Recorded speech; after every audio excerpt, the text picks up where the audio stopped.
Las fronteras, como el muro entre México y Estados Unidos del que habla Trump, cumplen su cometido de frenar las entradas de inmigrantes, pero también tienen efectos inesperados.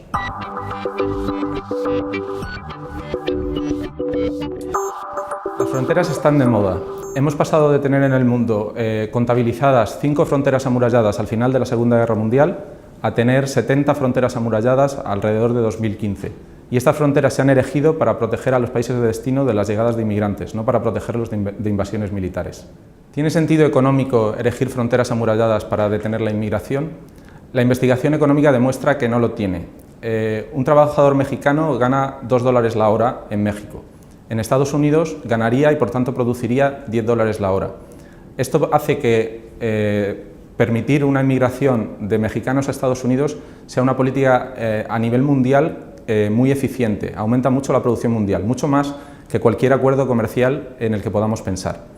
Sin embargo, la inmigración se restringe porque acertada o equivocadamente se perciben costes a esta inmigración, como por ejemplo costes sobre la productividad de los trabajadores nativos de los países ricos o costes sobre los salarios de algunos trabajadores en estos países de destino.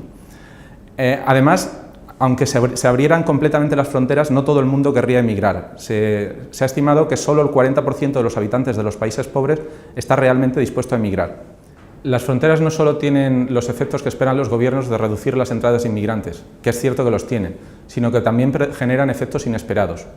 Por ejemplo, en el caso del muro entre México y Estados Unidos, que en realidad ya está construido en 1/3 en los últimos 20 años, lo que hemos observado es que la mortalidad de los inmigrantes al cruzar esta frontera se multiplicó por 6 desde que se empezó a vallar la frontera. También hay otro efecto inesperado que es el descenso de las salidas, es decir, no solo descienden las entradas de inmigrantes, sino que también descienden las salidas de inmigrantes.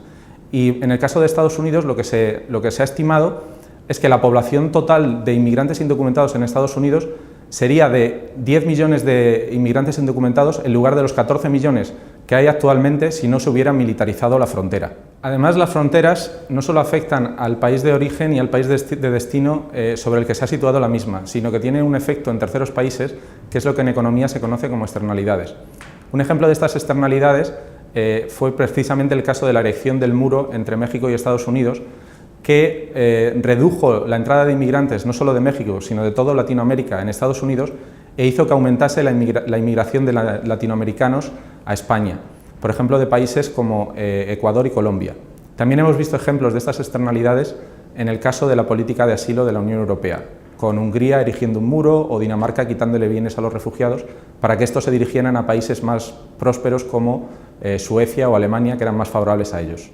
Las externalidades en políticas migratorias hacen que los países deban llegar a acuerdos para tratar de internalizarlas. Por ejemplo, en el caso de la política de asilo de la Unión Europea, los refugiados han sido vistos como un coste para los países receptores y los países han intentado diseñar formas de repartir este coste real o percibido por estos mismos países. La Comisión Europea lo que propuso fue repartir refugiados entre países de acuerdo con su Producto Interior Bruto y su población total. Pero este sistema se ha demostrado demasiado poco flexible. Desde la economía hemos propuesto una serie de mejoras para el reparto de estos costes percibidos de los refugiados.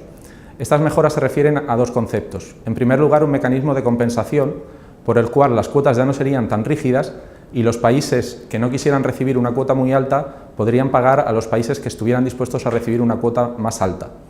Este mecanismo de compensación se combina con un mecanismo de emparejamiento de refugiados a países de destino, similar al que se aplica para enviar a estudiantes a distintas escuelas. El mecanismo de emparejamiento lo que permite es que ningún refugiado sea forzado a ir a un destino al que no desearía trasladarse, y de esta forma no estamos tratando a los refugiados como organismos que generan polución, por ejemplo.